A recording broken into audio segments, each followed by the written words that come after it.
Olá, sejam bem-vindos ao Café com FIV. Eu sou a doutora Rafaela. E eu sou a doutora Mariana. E esse é o nosso podcast para debater assuntos de reprodução assistida. Um espaço acolhedor para tornar a sua jornada mais leve. Olá, sejam muito bem-vindos a mais um episódio do Café com FIV. É um prazer receber vocês aqui. Nos sigam nas redes sociais, @Café com FIV. É um espaço criado para a gente debater assuntos relacionados à fertilidade. E vamos ao episódio de hoje. Olá, sejam bem-vindos ao Café com FIV. Hoje nós estamos com uma convidada super especial, a Raíssa, que faz parte do setor de doação da Semear, né? Então, já dando um spoiler, a gente vai falar um pouquinho sobre doação de óvulos, que é um tema que gera bastante dúvidas e que a gente vai esclarecer de forma, uma conversa leve, tranquila, para vocês poderem tirar todas as dúvidas. Vou deixar a Raíssa se apresentar um pouquinho. Oi, meu nome é Raíssa, sou líder do setor de doação, trabalho na Semear há mais ou menos 6 anos. E desses 6 anos, 5 anos são atuando no setor de doação. Muita experiência aí. Seja bem-vinda, Obrigada. viu, Rá? Bem-vinda. É um prazer, obrigada pelo convite. Nós que Então, agradecemos. igual a gente comentou, a gente vai falar um pouquinho sobre a doação de óvulos, né? Então, tem vários casais que precisam desse tratamento e que são beneficiados quando uma doadora se disponibiliza. Então, lembrando que a doação ela é totalmente voluntária e altruísta. No Brasil, No né? Brasil. Segundo a lei brasileira, às vezes a gente vê outros países funcionam de outra forma, mas dentro do Brasil é isso. Isso, então no Brasil tem duas modalidades, né? A gente tem a doação anônima, então que a gente não divulga o nome nem foto, e a doação parental, que poderia ser até parente de 4º grau, né, Mari? Sim, e do ponto de vista clínico, né? Os casais que beneficiam da recepção de óvulos doados. São pacientes que já entraram na menopausa, né? Que não produzem ali mais seus próprios óvulos. Pacientes com diagnóstico, às vezes, de uma baixa reserva ovariana ou de uma idade muito avançada, onde, às vezes, a chance de sucesso com óvulos próprios é muito pequena. Então, aquela paciente, se ela aceitar, claro, ela se beneficia da recepção de óvulos doados. Às vezes, em alguns casos de alguns problemas genéticos mais relacionados à parte do óvulo, a gente pode fazer a doação no sentido de Trocar o gameta. de trocar o gameta, isso. Mais alguma indicação? Casais homoafetivos masculinos, Sim. né? Que a gente precisa dos óvulos doados. Então, seria essa questão, né? Paciente com uma baixa reserva, menopausa e os casais homoafetivos masculinos. Então, a doação de óvulos ajuda muitos casais a realizarem o sonho da maternidade, paternidade. Então, realmente é um caminho muito legal e que também consegue ajudar as pacientes que estão doando, né? Sim. Através da redução de custos no tratamento. E é legal falar que a gente encara muito como se fosse uma doação de órgãos, né? Às vezes, por exemplo, quem não tem um rim que funciona mais, precisa receber aquele rim doado de alguma forma. A mesma coisa, os óvulos doados. A paciente, às vezes, por exemplo, o caso da menopausa que a gente citou, às vezes precisa receber aquele óvulo, né? Aquele ovário que não funciona mais, e a maneira disso é a doação de óvulos, por exemplo. Então, o nosso objetivo nesse podcast de hoje é a gente tirar algumas dúvidas, explicar como que é o processo, como que a paciente faz para se candidatar e participar desse programa de doação de óvulos. Então, primeira coisa, eu vou deixar a Raíssa explicar para a gente, quando a paciente entra em contato, qual que é o primeiro passo? O que ela tem que fazer para ela se candidatar a ser doadora de óvulos? Vamos lá. Na Semear, né, existe 2 formas de se candidatar. Então, pelo site oficial da Semear ou então pelo WhatsApp também, que é uma via mais rápida que todo mundo usa hoje em dia. Então, o primeiro passo seria que a gente chama de triagem inicial. Então, a paciente faz contato, né, de forma voluntária, com interesse de doar. Nessa triagem, a gente pede fotos, né? Então, essas fotos de infância, dos pais, para a gente poder também verificar características físicas, né? Que isso vai ajudar lá na frente, no momento do pareamento. E a gente pede também para a paciente preencher um questionário detalhando todo o histórico de saúde dela, para a gente já começar o rastreamento ali desde o começo. É importante ressaltar que nessa primeira etapa, é verificado se naquele momento a gente tem receptora com aquelas características. Então, eu queria até reforçar que se em algum momento alguém já se candidatou e foi indeferida por características físicas, que daí um tempo pode se candidatar de novo, porque a fila de receptoras, elas mudam, né?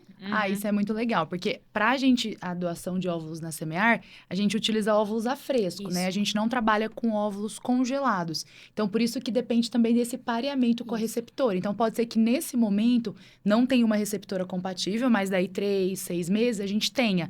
Então, é isso que a Raíssa comentou. Você pode se candidatar novamente se você for indeferido em algum momento, né? Isso mesmo. Essa é a primeira triagem, né? E um ponto inicial também, não sei se a gente chegou a comentar, é a questão da idade, né? Porque Isso, pela sim. lei brasileira, a doação pode até 37 Sim. anos, então a idade já seria um corte ali na triagem, né? As pacientes podem doar até os 37 anos de idade. Isso. A idade, né, a gente faz um corte de 18 a 37 anos.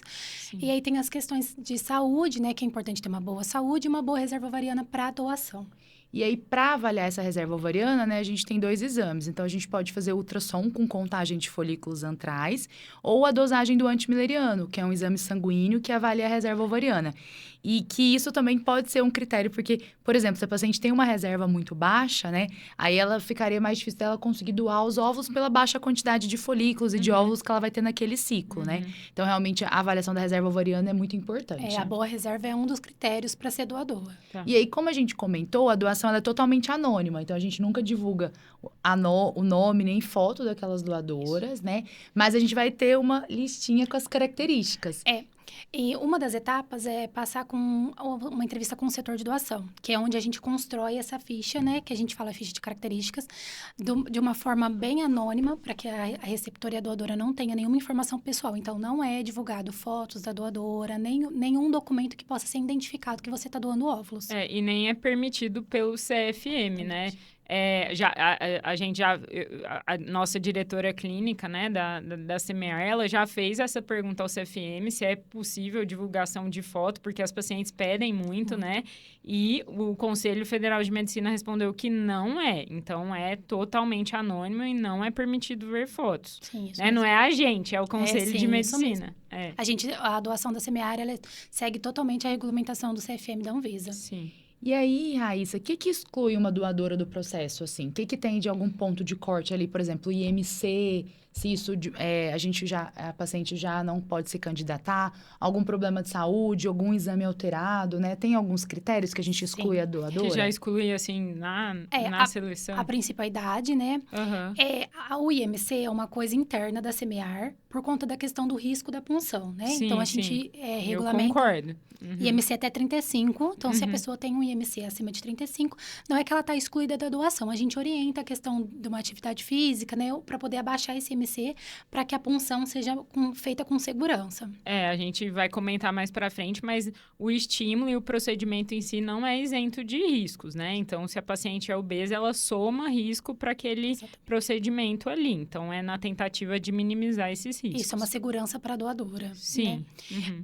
Algum histórico de saúde familiar, que seja genético, que a gente identifique que possa estar passando da origem da doadora para o casal receptor. A idade e é o caso da reserva mesmo. Uma reserva insatisfatória para ser doadora, já de começo já é indeferida. E aí não dá para conseguir, não dá para seguir com a doação. Ou, por exemplo, se tiver algum exame alterado, né? Sim. Então, a gente vai comentar um pouquinho que tem alguns exames que são obrigatórios pela Anvisa. Exatamente. Então, por exemplo, a gente faz exames sorológicos, o cariótipo. Então, por exemplo, eu tive uma paciente que veio com uma alteração de cariótipo, que era uma variante da normalidade, que não causava nenhuma repercussão para ela em si, ou até com a eletroforese de hemoglobina alterada, que não cause, talvez, repercussão, mas que para doação isso pode indeferir também o processo, né? Sim, a gente segue a regulamentação, né? E a regulamentação fala que não pode ter alteração nenhuma no cariótipo. Então, tem que ser um cariótipo normal. Uhum. Então, se tiver alguma alteração, mesmo que seja menor, que não tenha causa nenhum problema para a doadora, critério de indeferimento também. Sim. E um critério importante também é a suspeita de quebra de sigilo em qualquer parte do processo, né? Eu me lembro que teve uma ocasião que uma doadora, ela se apresentou, ela já estava tudo certo, ela chegou no dia para a captação de óvulos dela e se apresentou na clínica, oi, eu vim doar meus óvulos. E isso causou um indeferimento ali no momento do procedimento. Então, realmente, isso é uma coisa... Se houver qualquer suspeita de quebra desse sigilo, a doação pode ser cancelada a qualquer momento, porque é muito importante, né, pelas regras do CFM. Sim. Uma das etapas, né, depois da avaliação médica, da avaliação da reserva ovariana, ela passa numa entrevista com o setor. E nessa entrevista a gente orienta sobre o sigilo, sobre não mencionar que está sendo doador em nenhuma rede social, em não compartilhar as informações que ela recebe da CMEAR por conta da questão do sigilo mesmo. E a quebra desse sigilo pode levar ao cancelamento da doação.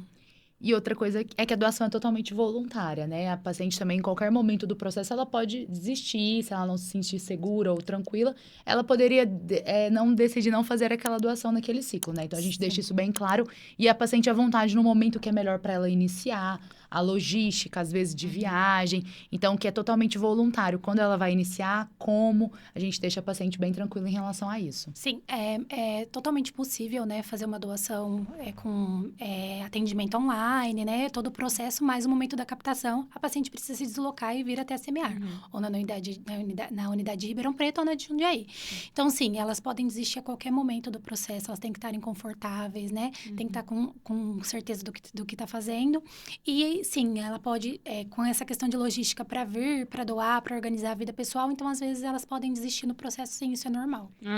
E, Rá, todo o processo, assim, né? Desde os exames que ela faz de triagem até os exames que ela faz depois da primeira triagem, tudo. A Semear, ela custeia tudo, se não for coberto por algum convênio, tudo? A clínica ajuda em todos esses custos? Sim, desde o começo, né, da avaliação da reserva ovariana, a partir do momento que a pessoa foi aprovada na primeira etapa, então, ultrassom, avaliação médica, os exames, todos os exames que a gente solicita, a parte do ultrassom depois de acompanhamento, a medicação do estímulo, é tudo custeado pela Semear.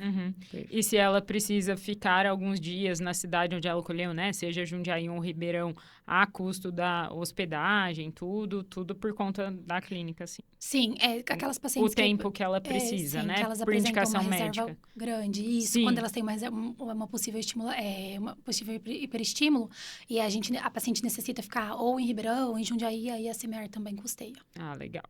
E o tempo, né, quando ela se candidata ali para doação, para ela conseguir efetivar a doação, quanto tempo que tem levado em média, vamos dizer assim? Entre as entrevistas, pareamento, você tem uma média? Em média, 3 meses. O que pode variar muito? A disponibilidade da própria candidata em fazer os exames, né? Em estar disposta ali com a disponibilidade da entrevista, da avaliação médica. Então, normalmente, se é uma pessoa, né, que tem bastante disponibilidade, 3 meses, 4 meses no máximo, porque só o cariótipo, ele demora 30 dias. No geral, o cariótipo que demora mais, né? Os outros são até dias. mais rápidos. E 25 a 30 dias, mais ou menos. E aí, a gente falou um pouquinho da doação anônima, mas aí lembrando que tem essa opção da doação parental. Então, por exemplo, se a receptora de óvulos, ela tem uma irmã ou uma prima, parente até 4º grau, que possa doar os óvulos para ela, é uma opção também, né? E aí, explicar que a doação parental segue esses mesmos critérios. Então, os exames obrigatórios pela Anvisa, essa etapa das entrevistas com o setor de doação, né? Aí, você quer comentar um pouquinho dessa parte da doação parental? A doação parental parece que é mais simples, mas, no modo geral, ela é um pouquinho mais complicada, porque envolve mais documentação para garantir a segurança do casal, né? Que vai ser responsável legal por aquela criança. Então, sim, a gente segue as mesmas normas, né? Que da doadora anônima, com questão de relação de exames, né? Toda a triagem, tudo é feito igual, mas tem documentos a mais que o processo leva. Então, a doação parental também não é tão simples como... Acaba sendo mais burocrática, a parte né? burocrática dela. E é documento de cartório mesmo. Sim. E no que vocês têm sentido, os cartórios... Porque às vezes depende da cidade, né? Às vezes é lá de Biboca da Serra, um cartório mais conservador, pode oferecer mais dificuldade. O que vocês sentem, assim, no geral, eles emitem os documentos tranquilamente ou não, ou depende do lugar? Olha, doutor, depende muito. Eu já vi paciente ter que, às vezes, viajar da cidade que ela reside para outra cidade para conseguir fazer a documentação. Porque como é algo teoricamente novo, vamos dizer assim, principalmente no mundo dos cartórios, eles têm um pouco de dificuldade. Então, assim, São Paulo, Ribeirão, que são cidades maiores, que as pessoas já estão acostumadas, vai tranquilo. Mas quando é cidade pequena, principalmente Minas, assim, é mais complicado. Eles têm um pouco mais de dificuldade. Aí tem paciente que às vezes tem que viajar, às vezes o parente não é da mesma cidade. Então, assim, eles têm um pouquinho um pouquinho complicado. Sim. Então, a gente estava comentando, a paciente passa pela entrevista, é preenchida essa ficha com as características, né? Realiza os exames obrigatórios pela Anvisa, e aí a gente vai para a etapa que entra nós médicos, que é a parte da estimulação ovariana, né, Mari? A gente vai fazer as medicações que vão estimular os folículos a crescerem. Então, é uma estimulação comum de qualquer outra paciente, que a gente vai fazer hormônios que vão estimular os folículos a crescerem. Esse período dura mais ou menos 10 a 15 dias, que é o período da estimulação. E aí, é sempre importante frisar lembrar, né, que apesar da gente ter comentado que a doação é voluntária, que a paciente pode ali não desistir, durante a estimulação a gente tem algumas questões de dias de ultrassom, do procedimento que acabam sendo um pouquinho mais rígidos e que a gente às vezes não tem tanto controle porque depende do crescimento dos folículos, né? Sim, a gente depende desse acompanhamento, né? Os folículos podem crescer às vezes mais rápido, às vezes mais devagar. Então, a pessoa precisa disponibilizar, assim, são, claro, 1 ou 2 dias para estar fazendo os ultrassons de monitoramento, né? E a gente, assim, consegue dar uma data estimada da captação de óvulos, mas não uma data exata, né? A gente consegue confirmar a data com uns 2, 3 dias de antecedência. Mas é importante a pessoa entender que isso depende do próprio corpo dela, de como vai responder às medicações, né? E aí, assim, pegando um gancho, o estímulo hormonal, né? Ele não prejudica futuros estímulos, né? Então, se a paciente colher o óvulo para doar, não prejudica um futuro tratamento dela, né? Ela não vai ficar, entre aspas, mais infértil devido ao estímulo que ela fez para doar, né? O nosso corpo, o nosso ovário, ele é cíclico. Então, para cada ciclo menstrual tem um pool de folículos ali que vão entrar em atresia, vão sumir de qualquer maneira. O que a gente faz durante o estímulo é aproveitar melhor aquele ciclo. Então, aqueles folículos vão passar por lá, ela estimulando ou não, né? Então, é importante entender que isso não prejudica um futuro estímulo. E não prejudica um futuro estímulo e também nem a chance de gravidez natural. Sim. Então, por exemplo, se ela está doando de forma altruísta, ela não vai fazer tratamento, não é uma paciente infértil, isso não vai prejudicar a chance dela ter uma gravidez natural no futuro. Porque, como a Mari falou, a cada mês a gente recruta folículos. E aqueles óvulos doados seriam perdidos de toda forma naquele ciclo. Então, no mês seguinte, ela vai recrutar novamente, vai poder ovular naturalmente e engravidar naturalmente. Então, isso não prejudica o futuro reprodutivo da paciente que está doando, né? Mas é importante comentar dos riscos também do procedimento, porque, como a gente comentou, é algo totalmente altruísta, né? Uma coisa é eu estar, vamos dizer, concordando com o risco porque eu estou fazendo um tratamento porque eu preciso. Outra coisa é eu estar ali tendo aqueles riscos para doar os meus óvulos. Então, a gente tem os riscos do estímulo, né? Que o que a gente mais comenta é do hiperestímulo ovariano. Sim, Então, todo ovário, né, que vai ser submetido a uma estimulação ovariana, inevitavelmente ele vai estar sendo hiperestimulado, né? Só que esse estímulo vai depender da reserva ovariana da paciente. Por exemplo, tem paciente que vai conseguir captar em um ciclo 10 óvulos, tem paciente que vai conseguir 20, 30 óvulos. E a gente tem que pensar que quanto mais óvulos ela conseguir, né, é melhor para a doação, para a chance de sucesso do tratamento como um todo, mas mais hormônios aquele corpo vai estar produzindo. De maior volume aqueles ovários vão ficar, né? Por exemplo, o ovário do seu tamanho normal, ele é do tamanho de um limãozinho. Quando a gente estimula e é uma paciente com uma reserva ovariana alta, ele chega a ficar do tamanho de um melão, de um mamão. Então, cresce bastante o volume e cresce também, aumenta também a produção hormonal. E isso gera, né, pode gerar a chamada síndrome do hiperestímulo, que gera um desconforto abdominal, inchaço. Às vezes, a paciente tem a sensação um pouco de falta de ar, às vezes acumula líquido no abdômen. Mas é importante entender que existem medidas que a gente faz para não desenvolver o hiperestímulo grave, né? E essas medidas a paciente tem que estar de acordo, ela tem que estar ciente que isso pode acontecer, que existem medidas tanto que a gente médico faz, mas também depende da paciente, né? De ser colaborativa com algumas questões que a gente orienta, repouso, dose de medicação, para poder prevenir o hiperestímulo grave em pacientes que têm o risco, têm uma reserva ovariana mais alta. Então, a gente orienta as medicações de forma a reduzir esse risco do hiperestímulo, né? Mas o principal depende dessa colaboração da paciente após a coleta de óvulos, que é fazer muito repouso, muita hidratação. A gente fica pegando no pé até para ver foto do xixi, para ver se a paciente está bem hidratada, porque isso realmente é essencial para a recuperação dessas pacientes que são hiperrespondedoras. Então, se a paciente seguir as orientações, né, conforme a gente vai comentando, aí a gente tem uma recuperação bem tranquila. O problema é se a paciente volta a trabalhar, vai fazer atividade física, e aí tem maior risco de complicações, né? Então, realmente é se atentar para esse risco do hiperestímulo, principalmente nas pacientes com alta reserva ovariana.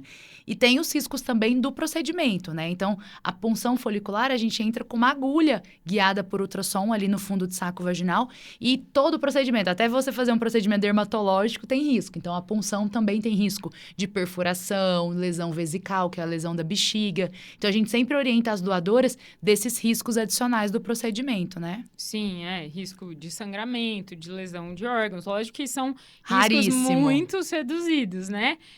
A gente pode falar em um risco, acho que de sangramento na semear foi 1 a cada 3.000 punções, sendo que esse 1 foi uma punção minha em mim mesma como paciente, que aconteceu alguns anos atrás.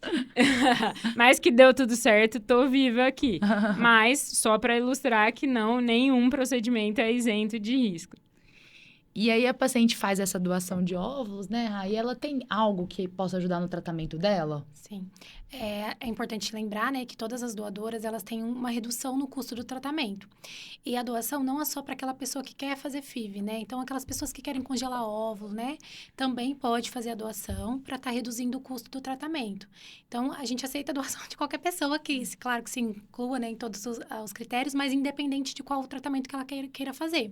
Uhum. Então, a gente tem a maioria das nossas doadoras são doadoras mais jovens, que às vezes querem fazer o congelamento de óvulos e aí usa a doação para poder reduzir esse custo do tratamento. Ou até totalmente altruísta para benefício de um terceiro, Sim. talvez, né?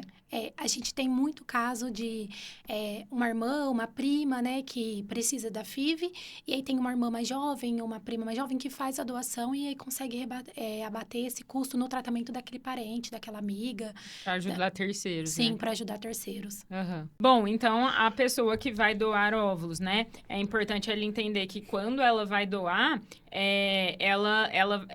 como a gente não tem banco de óvulo congelado, aqueles óvulos ela colhe e eles já vão ser fertilizados naquele mesmo dia, né? Uma utilização de óvulo a fresco ali do tratamento, né? Sim, é importante, a gente fala, né, que a doadora ela pode desistir a qualquer momento, mas a gente pede para que elas tenham certeza no momento que elas iniciam a estimulação. Justamente porque tem um casal, né, normalmente um casal, uma pessoa que está contando com aquela doação dela, né, que já está com aquele sonho, né? Sim. Então, depois que ela começa a estimulação, a gente pede para que elas não desistam, né? Que se elas forem desistir antes, porque a paciente, aquela receptora já está esperando aquele óvulo, justamente por ser a fresco. Sim. E do ponto de vista clínico também, né? Tipo, a partir do momento que você aplicou a medicação, né? Que a medicação ela é injetável, subcutânea, como se fosse uma agulhinha de insulina. A gente já não tem controle mais, né? A partir do momento que você aplicou, ela tá lá fazendo efeito no seu corpo. Então, mesmo que você desista do processo, o ovário vai crescer, o estímulo vai acontecer, né? Então, é importante também, do ponto de vista clínico, se for para desistir, se possível, desista antes. Mas a gente sabe que, às vezes, tem coisas que acontecem, tudo, né?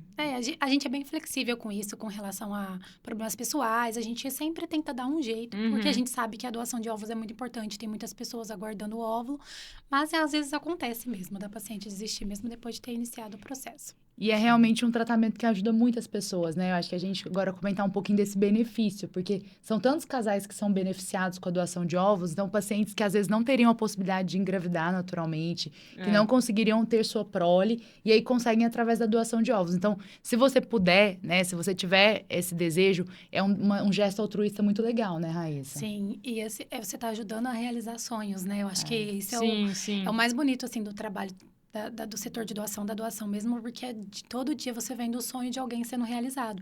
Então, assim, você está ajudando. É a mesma coisa de uma doação de órgão, como a doutora falou. Você está ajudando a realizar um sonho de outra pessoa. É um suspiro de vida, eu acho. Sim. E você tem uma ideia, só pra gente ter, assim, mais ou menos em números, quantas pessoas esperam hoje por óvulos doados? Olha, hoje são mais de 300 receptoras aguardando óvulos doados. Acho que as pessoas precisam dessa informação para ter noção de quanto isso faz diferença, de quanto doar ajuda quantas famílias exatamente precisam, sim. E que também pode ter, assim, algo que vai reverter de bom para você também, né? Para a própria paciente que está doando. Como a gente falou, se você precisar de fazer seu tratamento, vai ter essa redução dos custos. Então, realmente, acaba ajudando os dois lados, né? Sim, é uma forma de ajudar os dois lados. Você se ajuda e ajuda o próximo, que é o mais importante. Sim. Assim, em relação, né, às vezes uma pessoa doa mais de uma vez, tudo, tem algum controle da natalidade, assim, dos frutos daqueles óvulos doados né? Porque a gente tem a lei, né, do CFM, que ali no raio de 1 milhão de habitantes, me corrija, por favor, se eu tiver... nascimento para 1 milhão de habitantes. Um nascimento para 1 milhão de habitantes.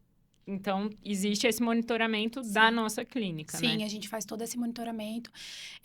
Só isento, né? Quando, por exemplo, a paciente engravida, né? Usando um doador ou e aí ela quer engravidar de novo com aquele mesmo doador. Ok, aí pode. Mas, fora isso, não. Um nascimento para 1 milhão de habitantes. A gente faz todo um controle. Tudo bem... Eu fico imaginando vocês no Google Maps, assim, ó. Mais ou menos num isso. raio, assim. Mais assim, quantos habitantes tem na cidade e tal. E acho que é importante, uma coisa que a gente não falou, que eu acho que é importante falar, que o pareamento, né, que é das características físicas, também leva em consideração a questão da cidade. Então, além da gente avaliar a questão das características, tipagem sanguínea, toda essa compatibilidade, a gente também leva em consideração a questão da cidade da paciente, né, que está doando, e da paciente que está recebendo. E é importante entender esse trabalho que o setor de doação tem, porque às vezes as pacientes questionam, mas está demorando, meu processo não sai. Tanto doadoras quanto receptoras, né? Mas é porque realmente é um trabalho por trás muito grande. Não é só mandar as características, né? Tem essa questão do raio, né? Do território, para a gente não ter essa coincidência ali de bebês no mesmo território. Sim, no mesmo a questão das características, do pareamento. Então, quando a receptora vai buscar uma doadora compatível, ela tem que bater as características, né, para ser o mais semelhante possível. Então, realmente tem todo um trabalho ali por trás do setor de doação, né? Sim, é um trabalho, assim, bem árduo, vamos dizer, porque Sim. a gente precisa alinhar todas as características. Então, é levado em consideração a característica fenotípica dos pais da doadora, né? Pra gente não sair fora das características, do que a paciente exige, né? Porque a gente entende também que as pessoas estão usando óvulos doados, mas elas querem um bebê parecido com elas, né? Uma característica dentro daquela realidade que ela vive. Então, assim, o trabalho é feito por 2 pessoas, depois é reconferido. Então, assim, é bem detalhado. Então, não é tão simples assim, né? Por isso que demora, né? Demora, eu não estou encontrando uma doadora com as minhas características, mas é basicamente isso. Porque a gente precisa que uma doadora, de forma altruísta, entre no processo e deseje doar com as mesmas características suas, com uma compatibilidade sanguínea igual à sua. Então, é por isso que o processo é um pouquinho demorado. Respeitando todas as regras da Anvisa, além do que a procura é maior que a oferta, né? Sim. Então, isso faz o processo ser um pouco mais demorado, infelizmente. Mas o nosso objetivo aqui é incentivar a doação de ovos para que essa fila seja cada vez menor, né? Que tenha mais doadoras, que as pessoas entendam o processo para poder estimular essa doação. E explicar que existe toda essa seriedade por trás aí do setor de doação, que faz um trabalho muito legal de respeitar todas as normas da Anvisa, todos os exames obrigatórios, respeitar o sigilo, o voluntariado, deixar a doadora à vontade para melhor logística, a melhor período ali para realizar o procedimento, né? Então, acreditar que a gente está fazendo ali o melhor que a gente pode para aquela paciente, né? E com a segurança também de que é um tratamento que a gente consegue controlar os efeitos colaterais o máximo que a gente consegue, que a gente consegue ter um procedimento que é seguro, com baixíssima, mínima taxa de complicações, para a paciente também se sentir segura de vir doar, né? Tranquilizar em relação a isso. Eu acho que, assim, tanto o setor de doação, essa parte de doação, ela cresceu muito, né? Com o passar dos anos. A gente foi só evoluindo, tanto nessa questão do hiperestímulo, né? Quanto na questão de triagem dos exames. Então, assim, tudo dentro do setor é pensado para que tudo ocorra com segurança, que a gente possa entregar um óvulo de qualidade para a paciente com toda a rastreabilidade, principalmente da parte de histórico, de saúde. Então, o setor tem evoluído sempre, né? A gente está em constante evolução. E eu acho que é tudo para poder garantir que, no final, né? Tanto o casal receptor consiga realizar o sonho da forma mais segura possível. Perfeito. Sim. Você quer deixar uma mensagem final, Rá? Eu acho que, a princípio, quão importante é a doação. E que as pessoas que puderem, se você é mulher de 18 a 37 anos, que doem, independente de qual a finalidade, que eu acho que o mais importante de tudo é estar realizando o sonho de outra pessoa no final. Que é um gesto muito nobre, altruísta, que não vai prejudicar a sua chance de sucesso de forma alguma, mas que realmente vai poder ajudar muitos casais a realizarem esse sonho e que, de quebra, ainda você pode congelar os seus óvulos, pode fazer o seu tratamento, ajudar terceiros, né? Então, acho que é uma via de mão dupla aí e que tem muitos benefícios para ambos os lados. Então, avalie, converse com seu médico, doe seus óvulos, né? Ajude aí quem está precisando. Eu acho que, assim, de maneira... Não tem preço a possibilidade de você ajudar a dar um filho a alguém, né? É impagável. Então, pensar por esse lado, né? O tanto que é generoso da parte de quem doa. Sim. Muito obrigada pela sua Obrigada a você presença, pelo foi muito convite. legal o bate-papo. E a gente depois vai postar, a gente quer que as pacientes mandem dúvidas e a gente espera que isso possa trazer mais pacientes cada vez mais para fazer doação de óvulos, para continuar esse belo trabalho que vocês têm feito, Eu né? que agradeço pelo convite, me coloco à disposição sempre para falar de doação, tanto com as pacientes quanto com os médicos. Eu faço meu trabalho com muito orgulho, eu gosto muito do que eu faço, o setor também, as meninas são super engajadas e a gente está à disposição para ajudar sempre, sempre, sempre. Tá bom, muito Obrigada. obrigada, Ra. A gente agradece e vamos te convidar para mais episódios. Combinado, Pode esperar. obrigada. Depois a gente vai fazer um de ovo recepção, né? Combinado. Sim. Muito obrigada pela todos os que participaram, que nos ouviram e até o próximo episódio. Tchau, tchau. Tchau.